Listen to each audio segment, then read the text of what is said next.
बाबा पण हे तुमचं खाणं नाही. मित्रांनो, सिन्नरमधून प्रवास करत असताना आज मला एक खूप सुंदर आणि अनपेक्षित क्षण अनुभवायला मिळाला. अचानक समोर संत निवृत्तीनाथ महाराजांची पवित्र पालखी दिसायला लागली. हा क्षण खरंच मनाला स्पर्श करून गेला. ही पालखी त्र्यंबकेश्वरवरून पंढरपूरच्या दिशेने विठुरायाच्या भेटीसाठी निघाली आहे.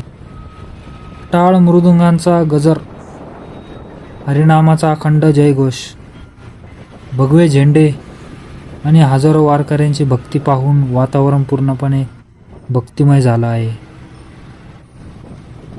वारकरी कोणताही थकवा न मानता ज्ञानोबा तुकाराम, जय जय रामकृष्ण हरी असा नामघोष करत पुढे चालले आहे. त्यांच्या चेहऱ्यावर आनंद आणि विठ्ठलावरील श्रद्धा पाहून मन भरून येतं.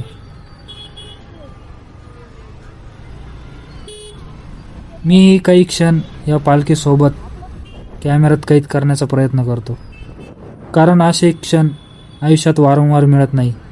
म्हणून हा अनुभव तुमच्यापर्यंत पोहोचवण्याचा माझा हा छोटासा प्रयत्न असेल. जर तुम्ही कधी वारीचा अनुभव घेतला नसेल तर आयुष्यात एकदा तरी हा सोहळा प्रत्यक्ष पहा. भक्ती, शिस्त, एकता आणि प्रेम यांचं हे जिवंत उदाहरण आहे. चला मित्रांनो, आपणही संत निवृत्तीनाथ महाराजांच्या पालखीला मनापासून नमस्कार करूया आणि विठ्ठल चरणी सर्वांच्या सुख समृद्धीसाठी प्रार्थना करूया. जय हरी विठ्ठल, पांडुरंग हरी.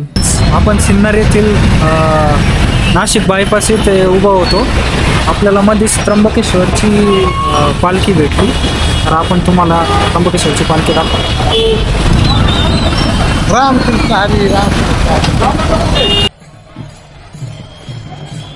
संत निवृत्तीनाथ महाराजांची पालखी ही महाराष्ट्रातील वारकरी संप्रदायातील अत्यंत महत्त्वाच्या पालख्यांपैकी एक आहे. दरवर्षी आषाढी वारीसाठी ही पालखी हजारो वारकऱ्यांसह विठ्ठलाच्या दर्शनासाठी पंढरपूरकडे प्रस्थान करते. पालखी त्र्यंबकेश्वर मंदिर येथून निघते आणि निघण्यापूर्वी पादुकांची पूजा, आरती आणि धार्मिक विधी पार पडतो. त्यानंतर चांदीच्या रथात संत निवृत्तीनाथ महाराजांच्या पादुका ठेवून पालखी पंढरपुराच्या दिशेने निघते. यावर्षी पालखी 29 जूनला त्र्यंबकेश्वरवरून निघाली आणि 24 जुलैला पंढरपूरमध्ये दाखल होणार आहे. 25 जुलै 2026 रोजी आषाढी एकादशीच्या दिवशी विठ्ठल रुक्मिणी मंदिरात दर्शनाचा मुख्य सोहळा होईल.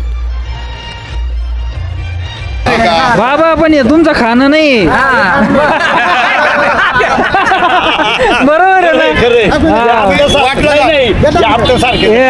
आमच्या सारख्याचं खाणं पण आम्ही खात नाही. आता तुमच्याकडे पाहून बंद केलंय. खाऊ नका, तब्येतीची काळजी घ्या चांगली. आम्हाला काय ऑप्शन नाही, काहीच अडचण नाही. आम्हाला काहीच अडचण नाही अजून. हा नाही बरं टक पळतोय आम्ही हे नवतारण्या पोरं अजून हाटीतोय. मग आमचं काय, गाड्यावर तुम्ही गाड्या, आम्ही नाही. तुला काय रे? बरं बरं बरोबर आहे, बरोबर आहे. आता तुमचं नवीन खाणं आहे ना. हा ना, हा ना. असं बोट हो. खायचंय जय हरी. बोट पडून चाखायचंय. बरोबर आहे. आमचं चुरून मरून होतं खायचं. बरोबर आहे. आता काय चोरण काय काही तुमच्या मागे पळत आलो. हा पळत आले, काय पळत आले आमच्या माग, काय पळत आहे. फरक आहे. मग 10 वर्ष म्हणजे लय. 65 हो 65 वासरच्या पुढे आम्ही आम्ही चालू आहे. हे आमच्या 60 सारखे पोर शनिवार थकून झोपेल राहते. हा, मग बाबर किती फरक आहे. हा ना, भारी भारी. हा एक चोपदार आले. अरे बाबा ते तर लय डेंजर चोपदार आहे आम्ही. दिसतो. दोघांचे फोटो संगत घ्या आमचे. नमस्कार, जय हरी. नाव सांगा, गाव सांगा. आम्ही बाबळेश्वर गावचे मधुकर सकाराम टिळे चोपदार. अरे वा, दोघांचे संगत घ्या. या या या. कसं वाटलं वातावरण? कसं वातावरण वाटलं? एकदम फ्रेश यायचं मस्त म्हणजे. ना. हा, मस्त. काही पाय दुखते नाही, वगैरे काहीच काहीच नाही, नाही ना, एकदम मस्त ना. हा सोहळा कुठंच नाही भेटत. अरे वा वा, छान छान, भारी. ओके ओके ओके हो.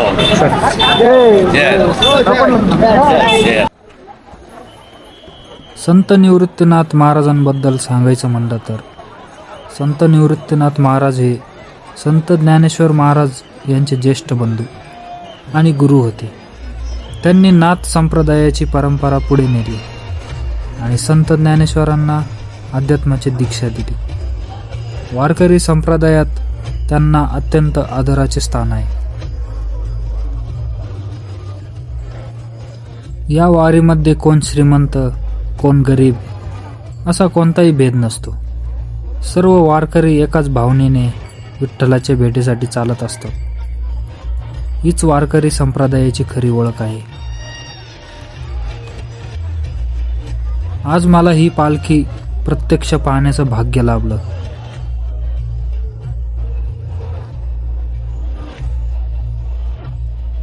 टाळ, मृदुंगाचा नाद, भगवे झेंडे, वारकऱ्याच्या चेहऱ्यावरचा आनंद आणि विठ्ठलावरील अखंड श्रद्धा. हा अनुभव शब्दात सांगणं खरंच कठीण आहे.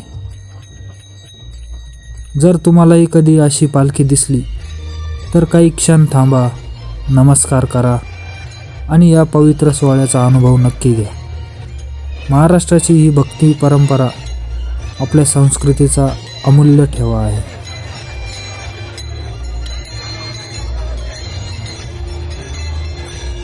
मित्रांनो, तुम्ही पाहू शकता इथे हजारो वारकरी अतिशय शिस्तबद्ध पद्धतीने चालत आहेत. प्रत्येकाच्या ओठावर विठ्ठलाचं नाम आहे आणि प्रत्येकाच्या मनात पंढरपूरच्या विठुरायाचं दर्शन घेण्याची ओढ आहे.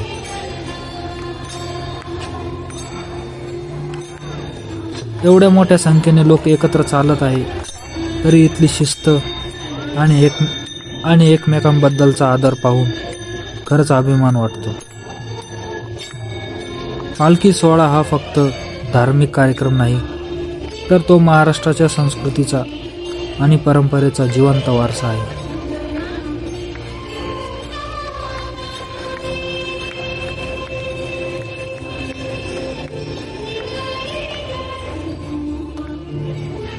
अनेक वारकरी वर्षानुवर्षे एकही वारी न चुकवता या प्रवासात सहभागी होतात. काहींच्या हातात टाळ आहेत, काही मृदंग वाजवत आहेत, तर काही अभंग गात विठ्ठल नामाचा गजर करत पुढे जात आहेत. मी सुद्धा काही क्षण या पालखीसोबत चालण्याचा प्रयत्न करतो. अशा वातावरणात आल्यावर मनाला एक वेगळीच शांतता मिळते. प्रवासाचा थकवा कुठेच जाणवत नाही. भक्ती, उत्साह आणि सकारात्मक ऊर्जा प्रत्येक पावलावर अनुभवायला मिळते. जर तुम्ही कधी आषाढी वारीच्या काळात महाराष्ट्रात असाल तर हा सोहळा प्रत्यक्ष अनुभवण्याची संधी नक्की घ्या. कॅमेऱ्यात दिसणारे दृश्य जितके सुंदर आहे त्यापेक्षा कितीतरी पटीने हा अनुभव प्रत्यक्षात अधिक भावनिक आणि अविस्मरणीय असतो.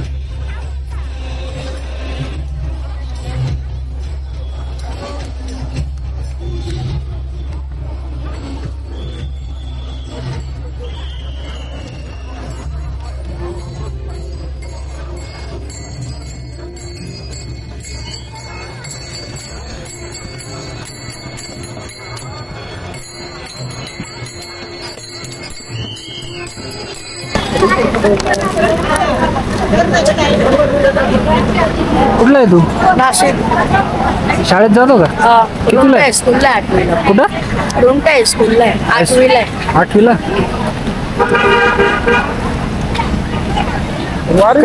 कधी निघले होते रे? आपल्या 29 तारखेला. 29 तारखेला? हा. बापरे, कंटिन्यू चालू राहिले तुम्ही. हा. किती वर्षाचा आहे? हा, पहिल्यांदाच चालला का रे? नाही हो. दरवेळेस जातो? पहिल्या मम्मी बरोबर होतो ना, लहान होतो तेव्हापासून ना, 5-7 वर्षाचं होतं तेव्हापासून ना. अरे वा, छान. आता येतंय. किती तारखेला निघली होती? बॅग पाठवून हो, इकडे ये, गाडी ठेव ना.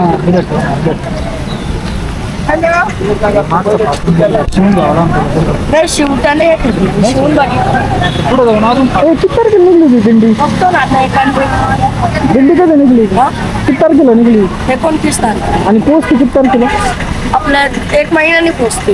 1 महिना व्हायला कंटिन्यू. 1 महिना आणि याचा रूट माहिती आहे तुला कसं आहे कोणते गाव त्र्यंबकेश्वर नाशिक सिन्नर एक वर्षातून येतो ना तर मग मला थोडेच गाव पाहिजे. हा जे असेल ते सांग ना त्र्यंबकेश्वर पासून त्याच्यानंतर आहे ना कुंडेवाडी येईल. नाही त्र्यंबकेश्वर पासून कोणते गाव वाटत त्याचा रूट सर त्र्यंबक जे माहिती आहे मला मी ते सांगतो. त्र्यंबकेश्वरवरनं पेगलवाडी येते. पेगलवाडीवरनं आपलं सातपूर येतं. सातपूरवरून गणेशवाडी येते.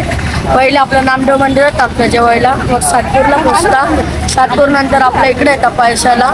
पैशानंतर पुन्हा आपल्या इकडे लोणारवाडीला येतात. लोणारवाडीहून मग थोडं विसरून जातो.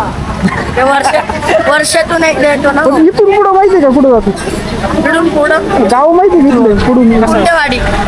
कुंडेवाडीला आपलं जेवणाचं हे राहतं. पुण्याला वगैरे जाते का पुण्यावरून नाही ना पुण्यावरून नाही. पुण्यावरून माऊली.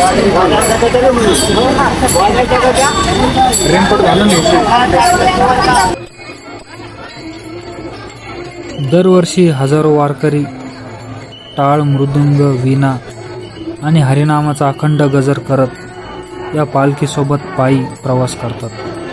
ज्ञानोबा तुकाराम, जय जय रामकृष्ण हरी आणि विठ्ठल विठ्ठल या नामघोषाने संपूर्ण वातावरण भक्तिमय होऊन जाते. त्र्यंबकेश्वरवरून निघालेली ही पालखी नाशिक, पळसे, सिन्नर, राहुरी, अहिल्यानगर, कर्जत, करमाळा अशा अनेक गावांमधून प्रवास करत अखेर पंढरपूरला पोहोचते. हा प्रवास फक्त अंतराचा नसून श्रद्धा, सेवा, शिस्त आणि भक्तीचा आहे. संत श्रेष्ठ निवृत्तीनाथ महाराज यांच्या पालखी समोर उभा आहे.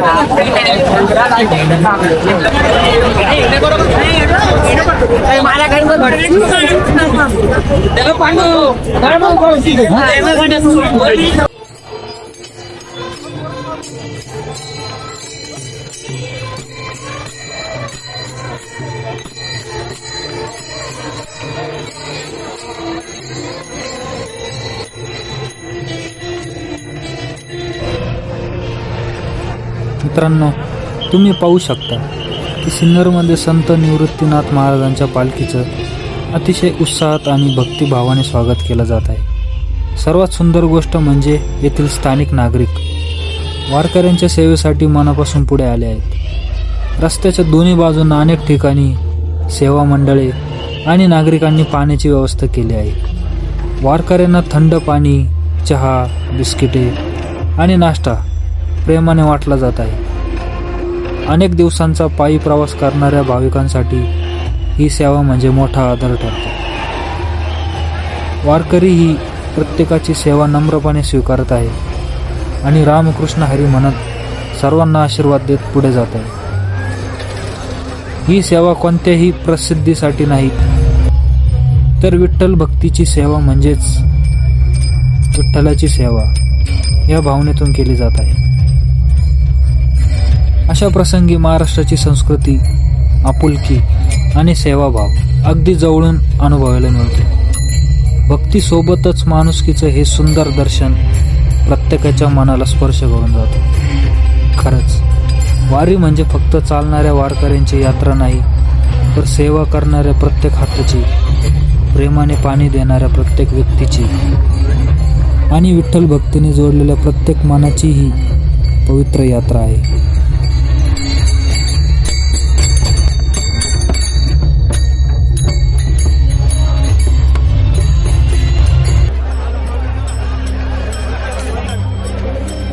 मित्रांनो, एवढा मोठा पालखी सोहळा सुरळीत आणि सुरक्षित पार पाडण्यासाठी पोलीस प्रशासनही अहोरात्र मेहनत घेत आहे. हजारो वारकरी आणि भाविकांच्या गर्दीत वाहतूक नियंत्रण, सुरक्षितता आणि शिस्त राखण्याचं अत्यंत महत्त्वाचं काम पोलीस अधिकारी आणि कर्मचारी करत आहेत. रस्त्यावरील वाहतूक योग्य प्रकारे वळवणे, वारकऱ्यांना सुरक्षित मार्ग उपलब्ध करून देणे,